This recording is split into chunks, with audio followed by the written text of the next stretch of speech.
All right, we welcome you to another episode of Learning Stories. This is a show where we profile a diverse set of learners from the 21st century. In each episode of this show, we interview a guest who has a story to share about how they acquired a set of skills and knowledge in a creative and innovative manner. In the process, we hope to uncover a new definition of learning as conceptualized, narrated, and imagined by the guest on our show. Today's guest, Karishma Galani, is a dear friend. We've had the opportunity of working together for a considerable amount of time in Mumbai.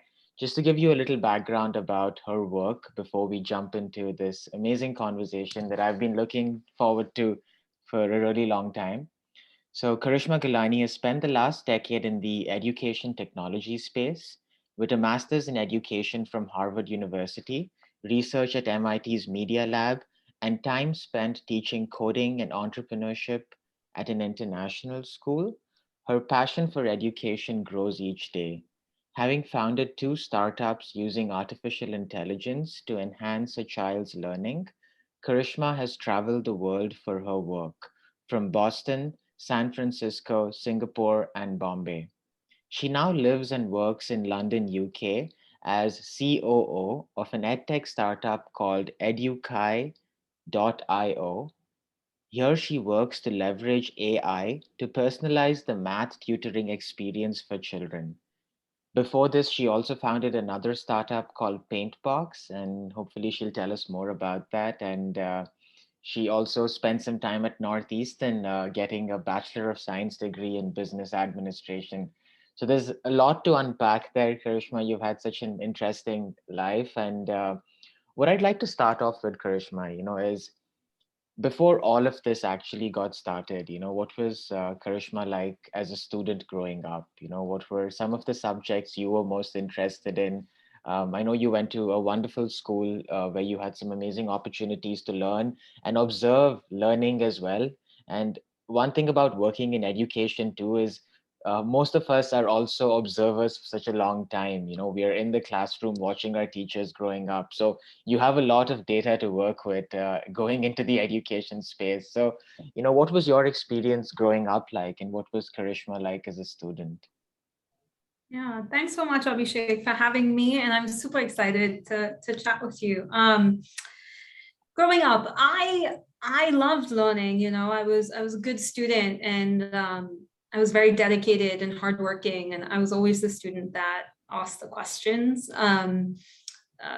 It was a really enjoyable experience, I would say, but certain subjects were hard for me. I don't think I wasn't like a naturally gifted child. I do think I had to work really hard at all my subjects. And I think today I obviously love English and math. I've worked at two math companies at this point now. So clearly fell in love with it. And same goes for English. I've published a few books as well, and I love writing. But both actually took a great deal of effort and work that went into it, even growing up, right? So I wasn't always the strongest with literature and English, and had a really, really good teacher kind of open the gates for me on that. And, I think same thing for math. I had a really, really good math teacher who spent the time and the effort, walking me through the elements I needed to know. But I think for both of them, and it was hard for me, I think, at the time, but I think both of them emphasize the need for play and fun within those subjects. I think I was very, very serious about a lot of it, like what needs to be done. Let's try to understand frameworks and do it that way. But I think for both of them, they were actually ironically very laid back people, and had a very laid back approach. So I remember my English teacher actually would give us poems and stories that were very out there and very different, and would never say that there was a right or a wrong answer. I would leave it very open-ended and allowed for that dialogue to happen. And I did fall in love, with stories and with math. And I think it was really annoying at the time. I remember being very annoyed about that. But I do think that we sometimes forget, even as an adult today, I sometimes forget that learning is about play. It's about taking the time to find the joy in what you're doing, right? And sometimes we forget that. I know I forgot that as a kid, so I've been reminded time and time again for that. So yeah. Yeah, that's awesome. Was there like a particular book, Karishma, that you remember reading that really caught your attention, or um, any particular Yeah. learning experience for that matter? Maybe a conference or a workshop that you did apart from things you did within the classroom that you remember? That's interesting. I remember this poet called Szymborska. I still love her to this day. She's a Polish poet, and she was her poetry was so simple.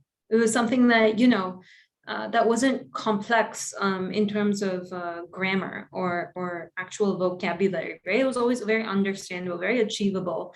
I was very surprised by that because I think up until then we were still talking about like Shakespeare and like very, very abstract thought processes.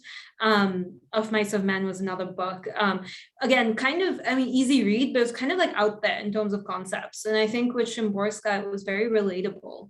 The vocabulary wasn't complex, but the thoughts and ideas could be complex. Mm. Um, and I just remember my mind being blown when I realized that, I remember there were particular lessons where, you'd be like, what do you think that means? And we'd kind of have a brainstorm and at some point someone would say something and I'd be like, oh my gosh, yes, you're so right. I didn't even think of it that way, right? Like when words are capitalized in poems, you don't think they mean anything, right? Like how does someone communicate a thought to you is not something that I used to at least think about at that time. So I think I was always quite blown away by that. In terms of conferences, I mean, I did do a lot of MUN, don't know, yeah, Model United Nations. So there was a lot of debate that we did, and it was, I think it was quite, in hindsight, again, you can go very much by the book, but given the fact of today's climate, especially with the economics of it all, it's quite fascinating to think that at some point, like I remember I used to have to represent UNDP, right, at one of the conferences, and it was interesting because at that time you're kind of like, okay, what would UNDP say, and you'd read through the articles and try to figure it out. But in hindsight, that was kind of not maybe the right approach. Like it's so hard, right, for a 14 or a 15-year-old to think about that. But when you really think about it, it's about the having the analytical skills to be able to say, what would this kind of organization represent in terms of themes and ideas? And I think that was probably what MUN gave me, at least, was that process of saying it's not about what's on paper, but it's more about the theme of it and how would you convey it. So there's a little bit of an art to the process of learning, right?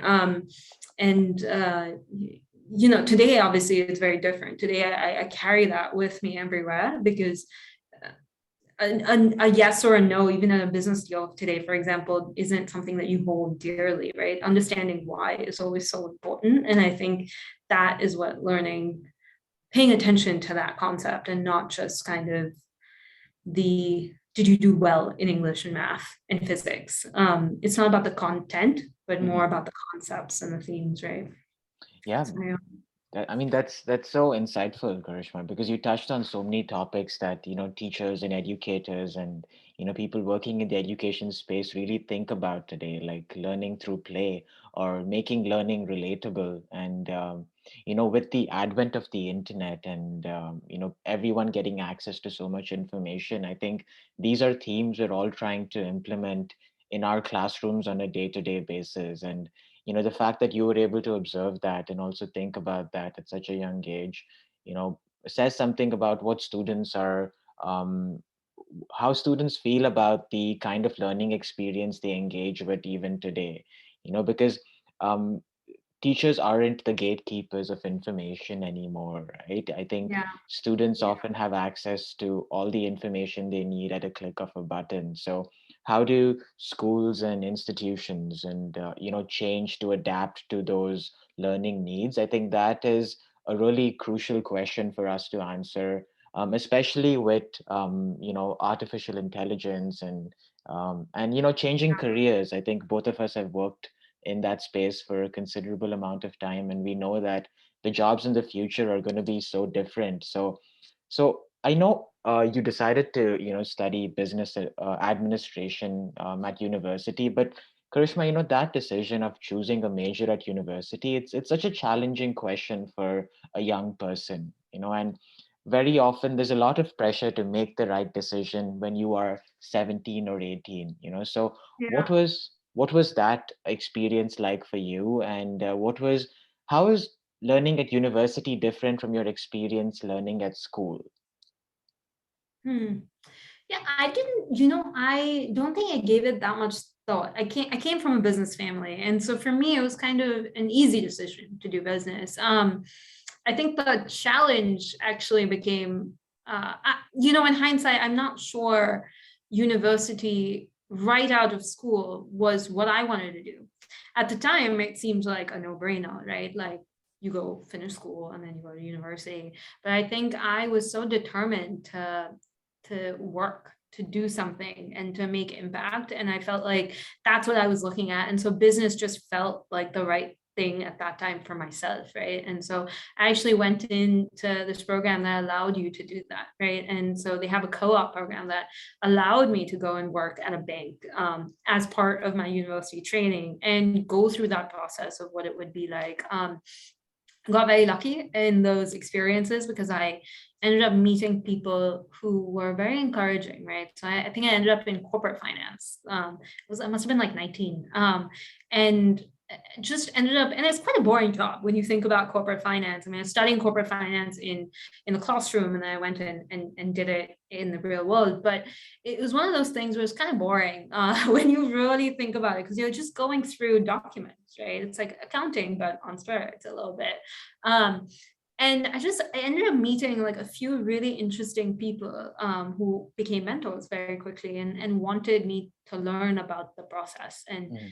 were very open to asking questions, which again was still such a big part of my DNA. Even today, I am still the annoying person in the room that will ask all the questions because it's important to me. But they answered them, right? And I actually ended up really like, it was a great work environment, although I didn't end up sticking around corporate finance, but it ended up being one of those places where you learned so much in 6 months, Mhm. that you would never have learned in the classroom. And I think you can go back to the classroom and say, oh, now I understand where I messed up when I did this. But I felt like that experience of connecting the real world to the theory of it was very important to me, and it's still important to me, right? So even even something as like running a company, right? Trying to figure out what are the metrics that other people follow. It doesn't have to be that we do it, but let's figure out what happens outside and then let's bring it in. Let's read the books, when it comes to the theory of marketing, for example, and then let's figure out how we can fit it into us. It might have to be slightly more realized, but that's okay, we can do that, right? So quite a that to me was an important component, and that's why I chose and went where I went. That was very, very important to me. But because of that, the flip side of that was I felt like I had to, you are, and most of us in that program and in that process had to grow up probably much sooner than others, right? So I ended up going into banking right after, and got my first job at 19. I like started working at Merrill Lynch after that, and then went into Credit Suisse, which is another finance bank. And it was just like you're studying and you're being a student and you're trying to be a kid, be a teenager, but then you're also trying to figure out what all these other facets of life are, right? Mm. What a trading desk looks like. I remember I wasn't ever a trader, but I remember being fascinated by the trading floor. And I went in one day and just spent the entire day with a trader and trying to understand how they deal with it. It was so phenomenal to be able to do that. Now, today I probably couldn't walk into a trading room, but when you're 19, people are much more open to that, and open to showing you their day to day. And I think I seized all of those opportunities, and I'm very glad that I did, because now I know I never want to be a trader. um, but I think that is so important, and so it's great to go to sit in the classroom for 4 years and do that. I think there's so much nourishment in that as well, but trying to get that experience and understand what's going out in the real world is equally important, I think. Yeah, Yeah, and I feel like I relate to a lot of those themes, Karishma, because I feel like I went through Yeah. a similar experience myself, where personally I didn't feel like college was the right option for me right out of high school. And I realized that 1 year into university, and I think we've spoken about, me taking a Yeah. gap year earlier too. But I think what's fascinating is that you spoke about that experience at Credit Suisse or Merrill Lynch, and I think university gives you a chance to be an apprentice in certain professions if you were doing a co-op program like the one you were involved in.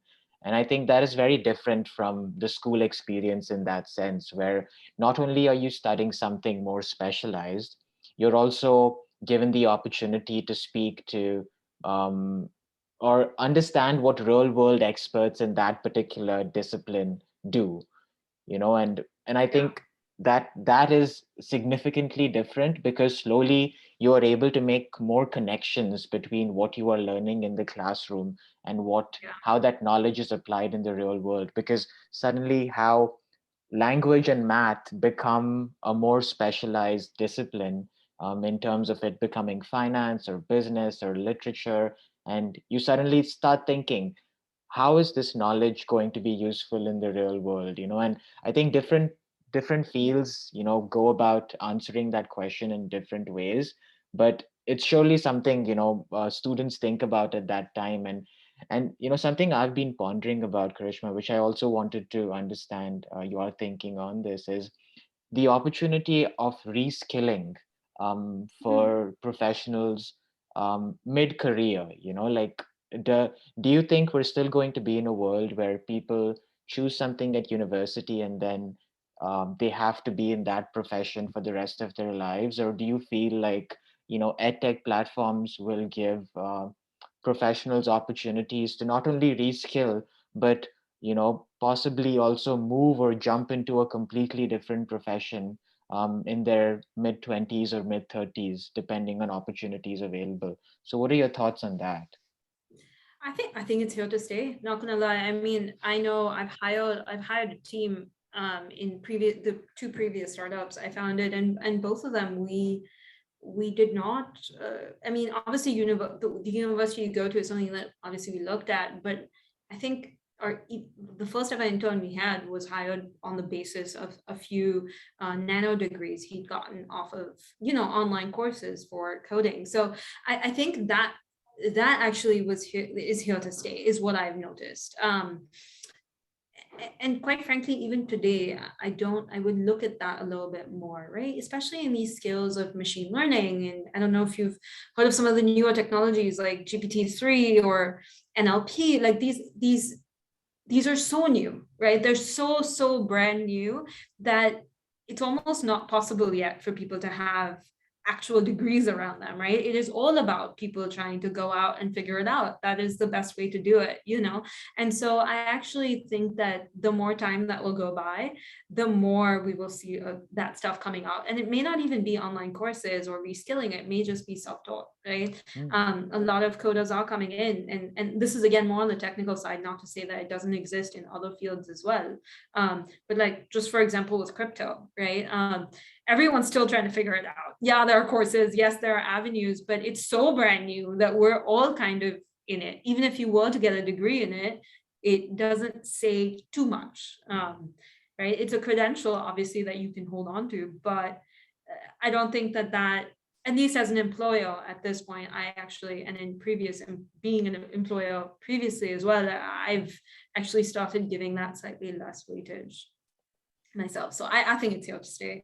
But I might be biased because I'm hiring and looking at tech talent. But same thing goes for product. I've seen that, product is such a, I mean, it's been around for a while, but it's still quite a newly popular field to jump into. And there's so many, like General Assembly, there's so many outlets that you can learn about product management that don't have to do with a university degree per se. So I think it's here to stay for sure, Abhishek.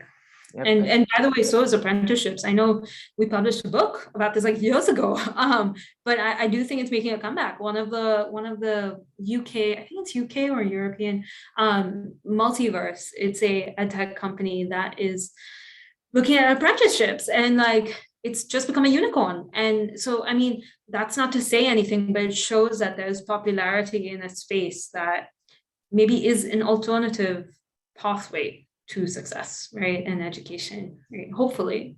Because not, I don't know, schools and universities, I mean, they work for some, but not for everyone. And we know that now. And so it's nice to see some of these other avenues coming about. Yeah, I love that you mentioned, a couple of examples of other pathways people can also take up. And it's interesting that you mentioned, your perspective as someone that hires talent. I know it may be a little easier in technology, with people being able to work remotely. And that is something we see with a lot of people looking at additional courses that people take up related to programming or design, and using those courses as a credential for hiring them. But I think you mentioned something, you mentioned the nano degree, and you spoke about, I know there are other things like micro credentials that people are looking Yeah. at. People are looking at online degrees where they complete their entire degree online. And I think you can also do shorter courses, and I know platforms like Masterclass are looking at experts and bringing them online and bringing all their knowledge online. And it's like Khan Academy, for instance, also does Yeah. does a wonderful job working with younger students. And I feel like what's happening here is this tinkering with the first principles of education and learning. Because if you think, and I feel like this is where I want us, to sort of challenge our thinking a little with how we look at education in the first place.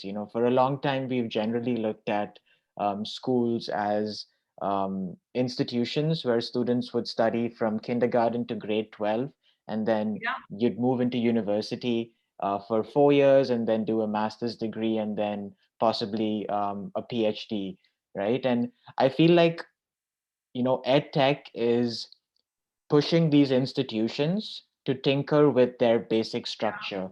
Because at the end of the day, I think the objective over there is for people to acquire skills and knowledge. But there's also additional objectives of social development, and bridging the equity gap in a lot of developing countries, and even in the developed world. I think you have the same problems across different contexts. But how do you think, like, reflecting on your own experience, like what were some um, alternate pathways that you took up that you feel gave you the same experience you may have gotten from a more formal institution? And Yeah.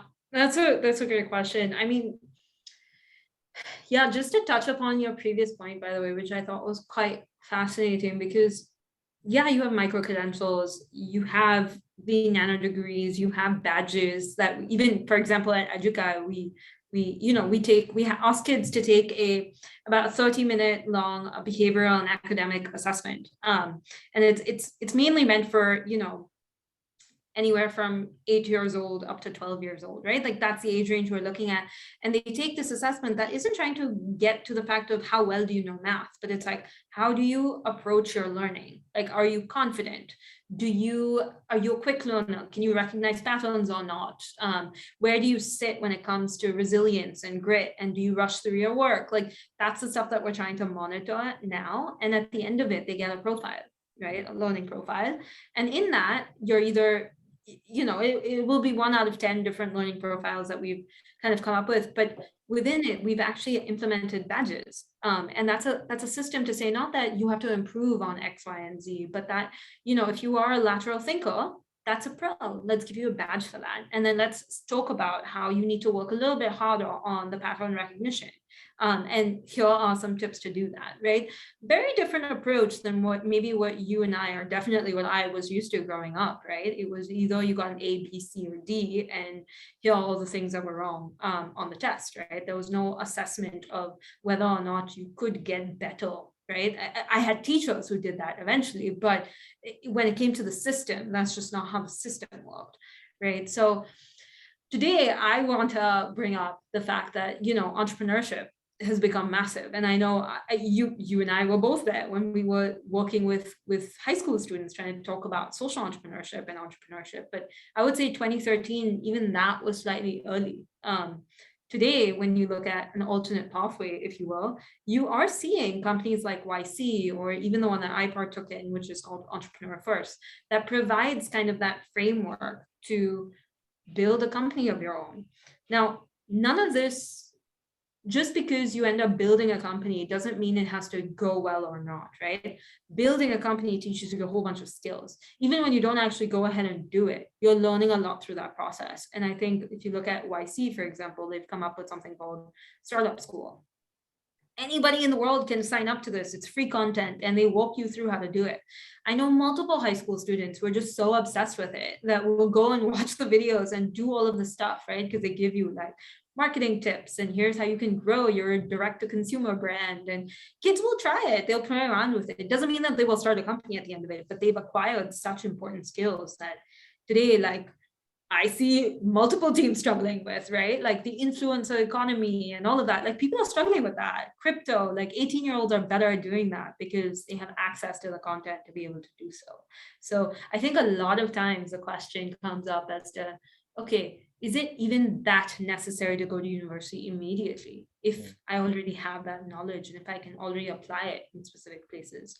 Now, I do think that what university gives you is two things, right? It's time, essentially, to figure out what you like and what you don't like, a structure, and some sort of credential at the end. I'm not sure that the signaler of a university is going away in the next 5 to 10 years, but definitely in the next 20 years, I think that it will be one out of many signalers, right? And that's the place where we want to get to, right? Because some kids do really well in university and others just, you hear about the 21-year-old that owns a massive company. Like imagine the amount he must have learned and the skills that he must have developed through that process, right? So I actually think that there already are multiple avenues. They just aren't that big yet, if that makes sense. Yeah, I completely agree. And I feel like that is something that, and because I'm a teacher in the classroom, that's something I constantly think about, the fact that, um, my kids are going to enter a world where there are going to be multiple, signalers, as you said, and Yeah.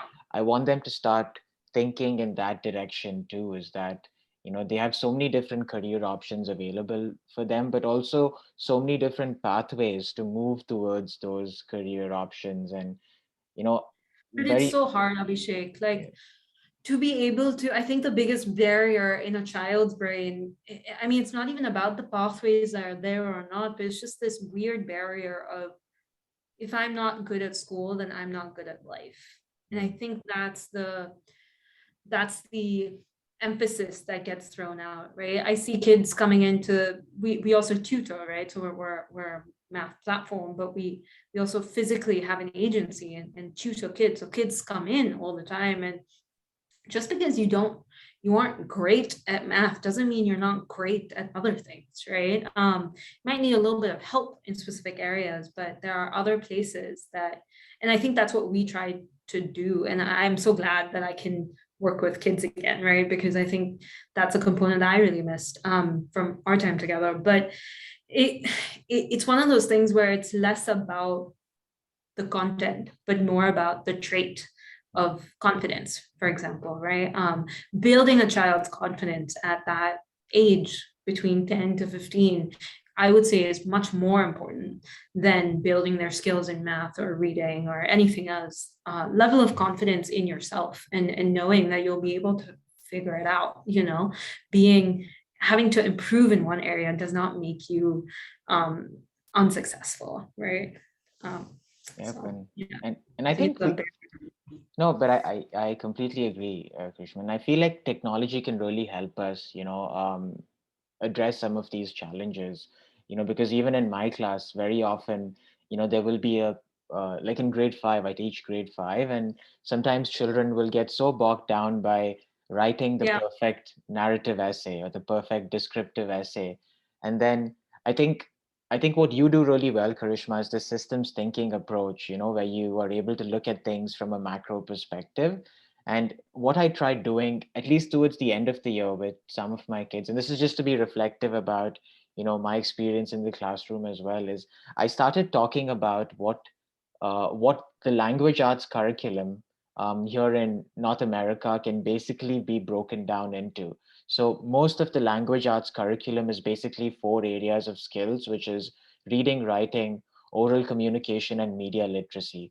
Similarly, Yeah. math is just five areas, at least till grade eight. It's number sense, algebra, spatial sense, data management, and financial literacy. So in my hand, I can break down what both these subjects are all about. And if I start telling these kids this, I mean, I Yeah. started explicitly telling them this is what you need to get to.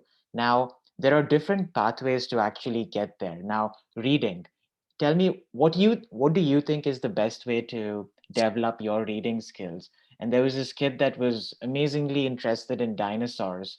So he read a ton of books on dinosaurs, and there's so much information. I mean, I did not have all those books in my classroom. So I sent him to this directory that had like information about 300 different dinosaurs.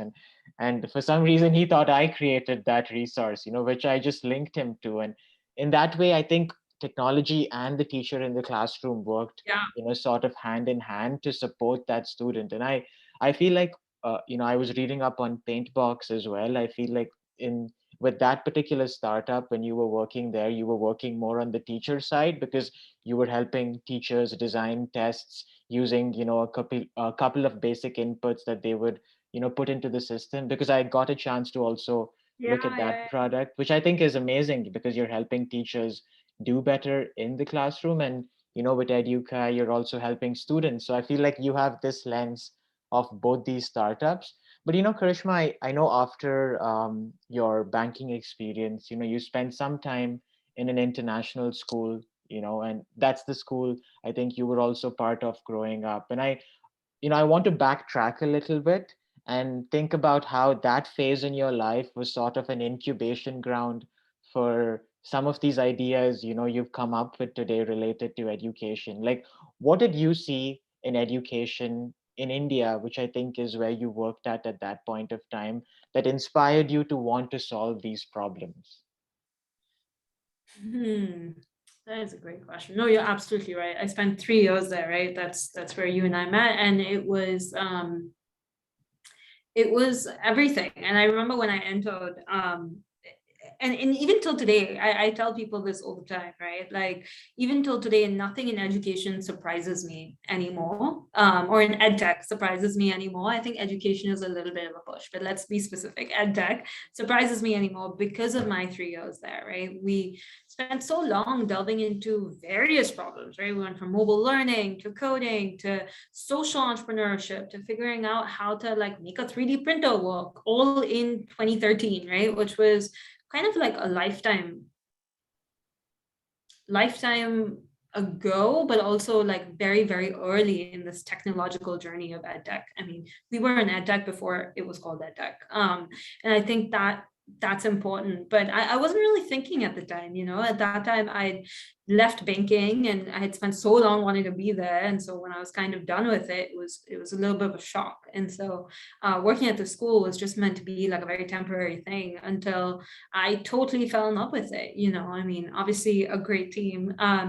But then more than that, it was doing something and watching it make impact somewhere, right? And I remember when I was teaching high school kids social entrepreneurship, I think one of them wrote it in their college essays. And then, I think he also wanted to be a banker. And I think after the course, he came up and told me that, he may not be one at the end of university. And I was just so thrilled to hear that because I was like, yes, I'm glad that, it's just opened up a world, right? And I think that's what I really enjoyed. It was just opening up a new world to kids who maybe didn't have that ability yet to see all of it, right? Because in school we always have a system, right? We all live in a system, and I think that's what worked so well about the role that at least I was in, and so were you, right? R&D, research and development. We were lucky enough to be part of the system, but sit side by side along it, and innovate and bring that into the system, right? We had a very specific framework and a way to do that. And I think it allowed not just our team and me specifically to flourish and learn and grow, but I think also the kids that we worked with. I remember one kid who, built a automatic trash can for India, right? So that it automatically shut and send an SMS to the government to come pick up the trash because that was a massive issue in India. And, that kid may have continued on to go and study finance and do all of his things, but that experience is something that I think he holds on to. And I think I still receive messages about it every once in a while. So I think that's the kind of impact that made me want to continue staying in ed tech and education, right? It was something that was tangible, something that made a difference, right, to the next generation. And so, yeah, it built the foundation. And even till today, there are certain issues that will come up, and I will go back to that experience and figure out how we solved it or how we navigated it or what we would have done. But I think that's what working in a school gives you, right? You do have to deal with a lot of issues and a lot of systemic barriers essentially to change, right? Resistance to change is so high in a school that even the best of schools struggle with it. They're meant to, because they're meant to block out change because of the gentle nature of which you are, incubating a whole bunch of kids. And so it's important for that. But because of it, I think we're at the forefront of trying to figure out how to make change happen. And, startups is all about that. And so I attribute all of my entire career to those 3 years at that school and learning about edtech, and most importantly, falling in love with it, right? So Yeah, and we were lucky to work with some great people, Dr. Shabi Luthra, Scott Hoffman, who I think we just were so lucky to be exposed to their experience and exposure at that point of time in our careers. And I feel like that set us up really well. I mean, all of us took different, many of us, still working in the same institution. Some of us have gone to different parts of the world, but I feel like I completely agree that, working within the system also gave us that opportunity to not only tinker with the system, but also understand the value of the system in the first place, and there are benefits for that framework and structure of, being in that kind of institution. And I think some of the things you mentioned, sometimes I think kids just need a safe space to be, sometimes it's not yeah. always about, learning or sometimes. And I think even university, I think it's important for kids to have a safe space to learn different things and discover their identity in the process of learning those different things. And i feel like I feel like that's also one of the other additional purposes of education, that we are trying to understand better on a day-to-day basis. But you decided to do your master's in education at one of the best universities in the world, Harvard. What was that experience like for you, Karishma? And what did you see? Why is Harvard one of the best universities in the world according to you? Based on your experience there.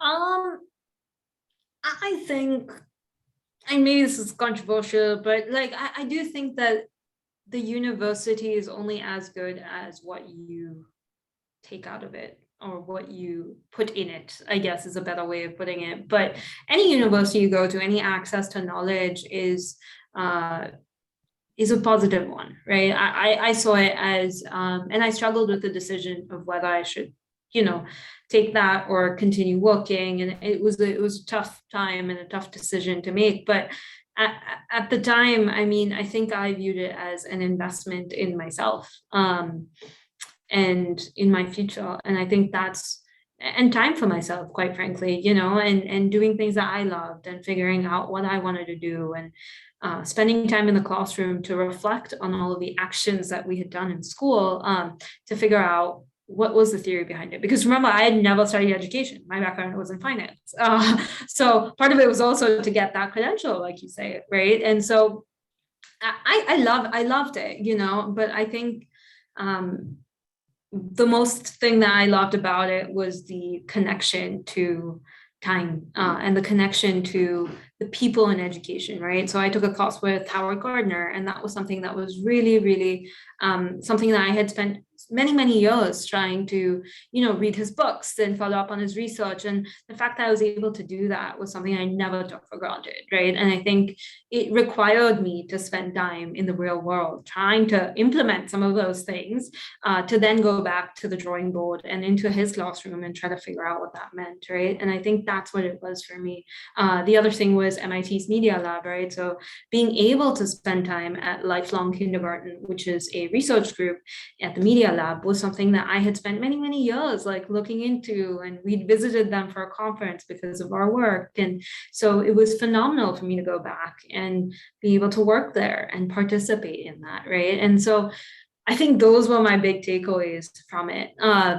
It was an important time for me for sure, because it gave me that, I had this massive foundation with working in a school, and then it gave me that understanding of why certain things were working and why they weren't working, and having that support from an educational community was something that I realized I needed.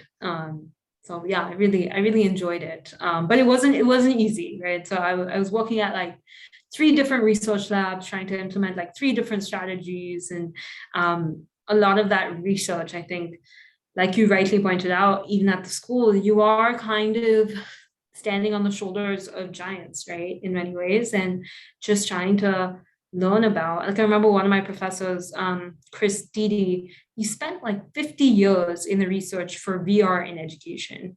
Wow. So yeah, and it's just phenomenal, right? Like we put on these glasses and we debate whether or not VR will work in the classroom or not. This guy has been at it for 50 years. And like been talking about it, and has believed in it for basically most of his life.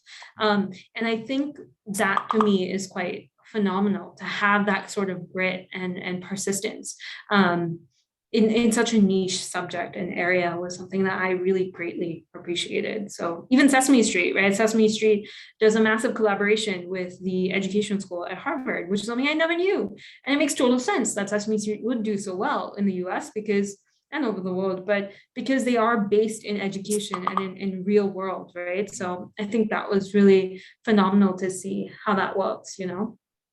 Yeah, I think that must have been an amazing experience for you as well, right, Karishma? I think just being in the company of all these great thinkers in education, Howard Gardner, I mean, for the listeners that are not familiar, was the person that spoke about the theory of multiple intelligences, and his research has been quite influential in academic and in practical settings. And I think you have some great professors there, but I'm sure you also met peers that were thinking about some of the same problems or some of the same issues that you were passionate about. And I think there's a lot to say about learning from peers as well in a Yeah. university setting. But one thing I'd like the viewers to also know is Karishma is a published author. She's published two wonderful books, Maker Minds and Making a Shift, Social Entrepreneurship in Schools. I consider Karishma one of my mentors, and I've learned so much from her. And the Social Entrepreneurship Summit that she was part of was something I also got the chance to work on. And I think both social entrepreneurship, design thinking, these are great skills for students to acquire. But another thing I know Karishma is really passionate about is the edtech space, especially in India, but also around the world. And I think you're someone that's very knowledgeable about developments in this sector. For a teacher, and I know a lot of my listeners are also parents and students, Karishma, like for someone that doesn't know anything about the edtech space, I know you're coming out with a publication soon related to education technology. So can you give us like a brief intro or like a macro insight about what edtech is and where you think it's going? I did read your amazing article on Lightbox Ventures where you've presented some, mind-boggling statistics, about the growth of the edtech sector in India. So I know it's the last 10 minutes. I want to be respectful of time, but I just want to get your thoughts on the edtech space in India to start off with. Tech in India. It has been tumultuous, especially now. If you switch on the news, it's very different from even just a few weeks ago, right? So things have been up and down. But EdTech, I think, is here to stay, right? I think back in the day there was a huge debate whether or not learning will happen online, and today it's just that's obviously the way forward, right? Even though it doesn't, there are quirks to work out, but given the pandemic, we've just seen a huge uplift with edtech. And also, I don't know how much folks are viewing the news about this, but this is something very interesting to check out. So China and India were the largest edtech markets in the world, right? Just given by population, but also by sheer fact that they're developing countries and they are they view education very similarly, right? They view it as a cycle breaker, as a ticket to a better life, which, many people have very famously said that the two cycle breakers are education and technology. And so when you combine them, they're just very powerful, right? So China had one of the largest edtech unicorns back in 2020 called VIP Kid, which was basically teaching Chinese kids English in a slightly American accent, taught by American teachers, essentially. And the American teachers were making a side business, essentially, out of it. 2020 happened, pandemic happened. Almost every Chinese edtech company started doing well. Same thing with India. But then what happened in China is that a massive rule came about sometime, I think, in 2021, if not late 2020. And that rule basically said that you could not, as an edtech company, you could not profit, particularly on the edtech space, too highly within a certain threshold, and you couldn't charge higher than a specific amount. And what that did is overnight basically kill like half the valuation in most of these companies. And so that was one thing for China, which was massive, right? It had repercussions across the board because many American investors and European investors had invested in China, tech specifically. But what it also did for India was everybody now looked at India because India has a slightly more stable economy, if you will, and government, if you will. We're very much a democracy. And our edtech population is also very similar to China, and we view education very similarly. And so overnight, India has now gained a lot of attention from all over the world. And so you have companies like Baiju's that are doing extremely well, and Upgrad, and all of these are reskilling, right? They're all teaching online. Upgrad is obviously for university kids. You have Unacademy, which is kind of like Skillshare. So you've got these various players, and there's some questionable activity happening around it. There's the ethics is big. That's something that we as India need to monitor, especially with edtech. How much do we care about the ethics when it comes to education, and the business of education, right? And so I think there's a lot to think about. But in that article that I wrote about, we were talking about Imbibe, which I think they had already sold to Reliance at this point. And what Imbibe was doing was leveraging AI to basically understand how a child can go from not being so great at specific exams and then kind of creating that adaptive path to creating success and increasing metrics like 33% in just one particular subject area, right? And so in like the main JEE exams, right, in India. And so it's quite phenomenal to see that you have certain players that are trying to push the morality and trying to say education is everyone's right. We need to provide education, and therefore there need to be more parameters around it. And then other sides where you have companies who are just in it for the business, because keep in mind, India is still one of the places where, regardless of socioeconomic background, people are still spending about a third of their income on education, which doesn't happen in Europe, right? In a lot of European countries, such as Germany, for example, a lot of education is public. A lot of it is taken subsidized by the government, and so the pocket there that you can play with as an edtech company is much lower than a country like India, where a lot of it has to be paid out of pocket. So I think that's why India is viewed as such a massive place for growth, because they're investing so highly in education. Oh, yeah. And I know in the article as well, Karishma, I think, what you shared was so insightful, but you also mentioned that there could be about, I think this was in 2018 when you published the article, there were around 300 million students That so in that number, how many do you think would have access to internet and the opportunities of online education according to you? And it doesn't, I mean, what's your best guess estimate in terms of numbers?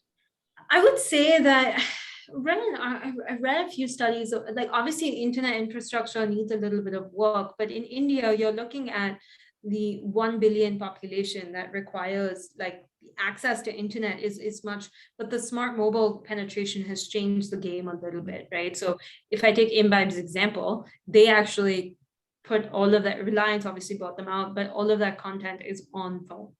So Hmm. they are mobile first, right? And so that allows for higher penetration. There's also, I mean, you see this in ad tech in India as well and other startups where there's a huge focus on not just Hindi, right? Hindi only like 10% of India speak, Sure. right?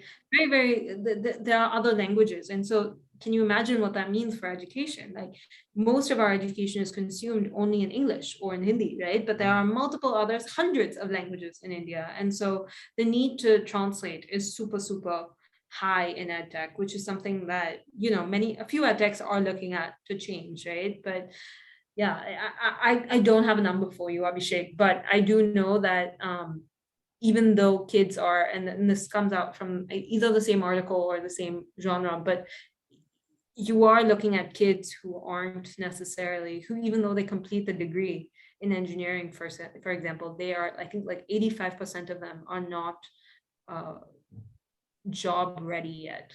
So even though they do go and give the interviews, they aren't getting the jobs because they just are not qualified, Hmm. even after having a degree, right? So India is one of those places where the college world doesn't necessarily, and the credential doesn't necessarily act as a strong enough signaler, right? It's still easier for you to, which is why I think micro credentialing may actually be a better thing for Hmm. India because the skills is necessary. Getting the piece of paper is equally necessary and difficult, but unfortunately, those institutions are not doing a great job at preparing the kids, right? So 85%, I mean, that's a crazy number, It right? To is. not.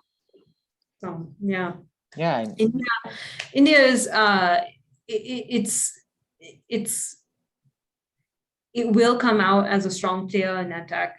But right now, I mean, if you open the news, it is having its tough time, right? And that's primarily due to ethics Hmm. around that tech. So I don't think we could come out with a rule like China did, which by the way, also ethics was massive, right? I think that's why they came out with it, but we can't do that as a democracy. But there does need to be slight more regulation around it and how we, certain companies are pushing loans on families to be able to buy some of their online degrees and families that cannot afford those degrees, right? Hmm. So I think that's where the ethics comes in, and how much you manage that will determine the future of edtech in India.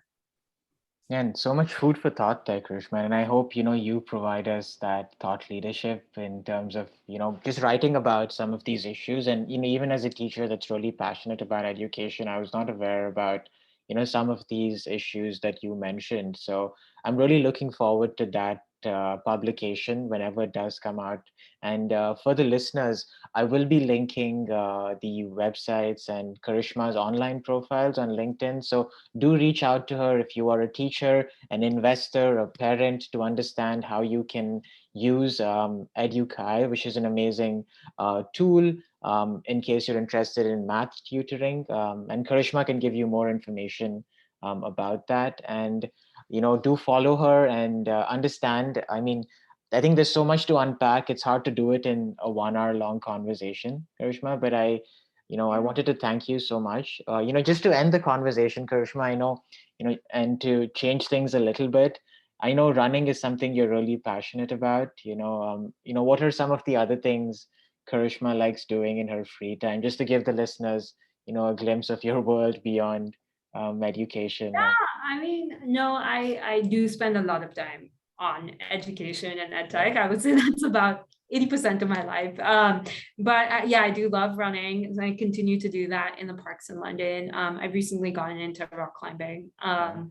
which has been phenomenal. And then right now, trying to learn a little bit more about direct to consumer marketing, which is very out there, but I'm quite fascinated with how people get their product out there in a very, I would say in a very step by step way, right? Very, very organic. I think it's sort of the way you do it, Abhishek, to be honest.